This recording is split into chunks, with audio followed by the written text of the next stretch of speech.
Hello viewers, welcome back to your smart creations. Friends, ఎలా ఉన్నారు? నేనైతే చాలా బాగున్నాను. ఎప్పుడు చేసే వెరైటీయే కదా అని చెప్పేసి, చికెన్, మటన్, ఫిషే కదా అని చెప్పేసి ఈరోజు మీకు కొత్తగా ఎండ్రకాయతో గ్రేవీ ఎలా చేయాలో చూపించాలనుకుంటున్నాను. ఫ్రెండ్స్, వీడియోలోకి వెళ్ళిపోదామా? ఫ్రెష్గా ఒక 1 కిలో ఎండ్రకాయలను తీసుకొని వాటిని ఎలా క్లీన్ చేయాలి అక్కడ నుంచేసి క్లియర్గా చూపించేస్తాను. ఫ్రెండ్స్, ఆల్రెడీ చెప్పేశాను కదా, ఫ్రెష్గా మనం ఎండ్రకాయలను తీసేసుకున్నాను. బీచ్ నుంచి ఇప్పుడే తెచ్చేశారు.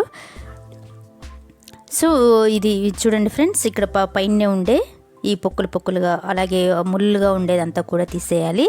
అలాగే ఫ్రంట్లో ఉండే మేసల్లాగా ఉండే రెండింటిని కూడా, ఫ్రంట్లో ఉండే కాళ్ళను కూడా తీసేయాలి. అలాగే ఫ్రెండ్స్ చూడండి ఎలా క్లీన్ చేస్తుందో వీడియోలో చూపించిన విధంగా బాగా ఈ క్రాబ్స్ అనేది బాగా క్లీన్ చేసి పెట్టుకోవాలి. లోపల ఉండే పేగులు అన్ని, ఇప్పుడు ఫిష్కి మనం లోపల ఉండే బ్లాకిష్ అంతా తీసేస్తాం కదా ఫ్రెండ్స్, అలాగే ఈ పొట్ట లోపల ఉండే ఆ కండ తప్ప మిగతా ఉండే ఆ బ్లాకిష్ అంతా, బ్లాక్గా ఉండేదంతా కూడా నీట్గా తీసేసి ఇక్కడ సైడ్స్లో ఉండే కాలర్కి మిడిల్కి కట్ చేసి పెట్టేసుకుని తీసేసుకోవాలి. అది కర్రీకి కానీ ఫ్రైకి కానీ ఏదైనా కూడా మనం పెద్దగా ఉండే కాళ్ళను వదిలేసేసి సైడ్లో ఉండే చిన్న కాళ్ళను కూడా కట్ చేసేసుకొని ఇలా క్లీన్ చేసేసి పెట్టుకోవాలి. సో ఫ్రెండ్స్, చూసారు కదా ఎలా క్లీన్ చేయాలని. ఫ్రెండ్స్, ఈ వీడియో కానీ మీకు, నా వీడియోస్ మీకు నచ్చినట్లయితే లైక్ చేసేసుకోండి. ఎవరైతే ఫస్ట్ టైం చూస్తున్నారో సబ్స్క్రైబ్ చేసుకోండి. అలాగే ఈ వీడియో యూస్ఫుల్ అనిపిస్తే ఫ్రెండ్స్ ఖచ్చితంగా షేర్ చేసేసుకోండి ఫ్రెండ్స్.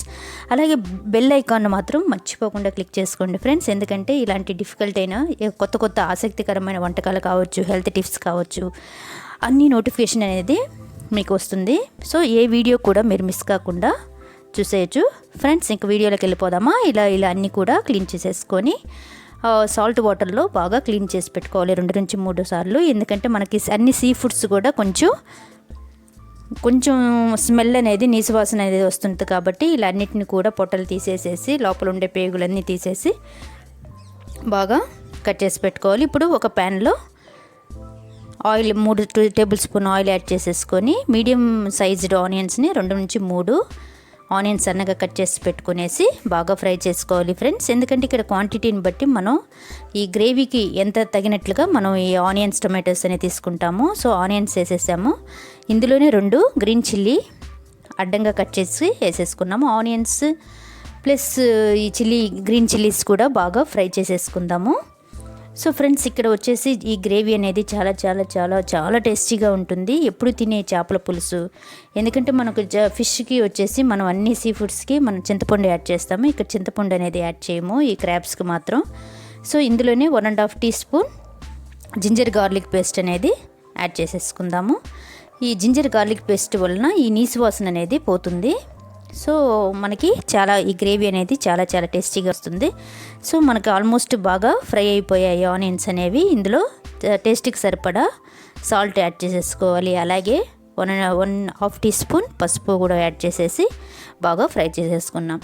సో ఈ పచ్చివాసన పోయే వరకు garlic paste, onion, turmeric powder అన్నీ కూడా పచ్చివాసన పోయే వరకు బాగా ఫ్రై చేసుకొని ఇప్పుడు మనం సన్నగా తరిగి పెట్టుకున్న 3 టొమాటోస్ని కూడా అందులో వేసేసి బాగా మూతపెట్టి కొంచెంసేపు మగ్గనివ్వాలి. ఇందులోనే కాస్త పచ్చి కరివేపాకు వేసినట్లయితే గుమగుమలాడుతూ ఈ గ్రేవీ చాలా టేస్టీగా వస్తుంది.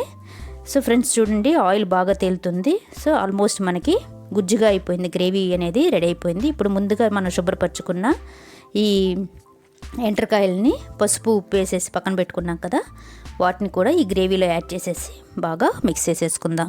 ఫ్రెండ్స్ చూడండి, చాలా సింపుల్గా మనకి ఈ గ్రేవీ అనేది రెస్టారెంట్ స్టైల్లో, అలాగే చాలా టేస్టీగా, తినే కొంది ఇంకా తినాలా అనిపించే ఈ ఎండ్రకాయ పులుసు అనేది చాలా ఈజీగా చిక్కగా ఎలా తయారు చేయాలో చూపించేసాను కదా, మనకి కింద అడుగు పట్టకుండా. ఎందుకంటే మనకు ఆయిల్లో ఈ ఎండ్రకాయలు కూడా బాగా ఫ్రై అయ్యేవాళ్ళు కాబట్టి వాటర్ యాడ్ చేయలేదు. అందుకని ఒక 2 నిమిషాల పాటు ఇలా మీడియం ఫ్లేమ్లో పెట్టుకునేసి చూడండి, ఆయిల్ బాగా ఫ్రై అయిపోయింది. ఇప్పుడు టేస్ట్కి సరిపడా, మీ కారం ఎంతైతే తింటారో అంతకు సరిపడా చిల్లీ పౌడర్ యాడ్ చేసేసుకొని బాగా మిక్స్ చేసేసుకోండి.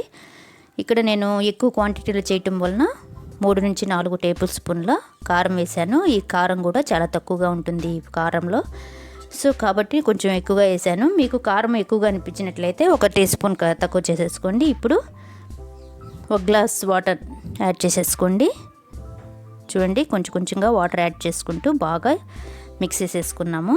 సో ఫ్రెండ్స్ ఇప్పుడు ఒక 5 నిమిషాల పాటు బాగా ఉడికించేసుకున్నట్లయితే ఈ మసాలాలన్నీ కూడా క్రాబ్స్లోకి పోయేసి క్రాబ్ తినేటప్పుడు చాలా చాలా చాలా టేస్టీగా అనిపిస్తుంది ఫ్రెండ్స్. నాకైతే నోరు ఊరిపోయేసింది. అందుకని చెప్పేసి మీకు ఈ క్లిప్పింగ్ అనేది పెట్టడం జరిగింది. ఎవరికైతే ఇప్పుడు వరకు ఇంకా ఎండ్రకాయ కూర చేయటం రాదో ఒకసారి ఈ వీడియో మీకు యూస్ఫుల్ అనుకుంటున్నాను ఫ్రెండ్స్. మీకు యూస్ఫుల్ అనుకుంటే ఫ్రెండ్స్కి కూడా ధారాళంగా షేర్ చేసుకోండి. బట్ లైక్ చేయటం మాత్రం మర్చిపోవద్దు ఫ్రెండ్స్ మీకు నచ్చినట్లయితే. సో ఫ్రెండ్స్ ఇలా చూడండి చిక్కగా అయిపోయింది, బాగా ఉడికిపోతూ ఉంది. చూడండి ఇంకా సర్వింగ్ బౌల్లో సర్వ్ చేసుకోవటమే friends. Thank you for watching this video. ఇలాంటి వీడియోల కోసం మీరు ఖచ్చితంగా బెల్ ఐకాన్ని క్లిక్ చేసుకోండి, లైక్ చేయండి. Thank you.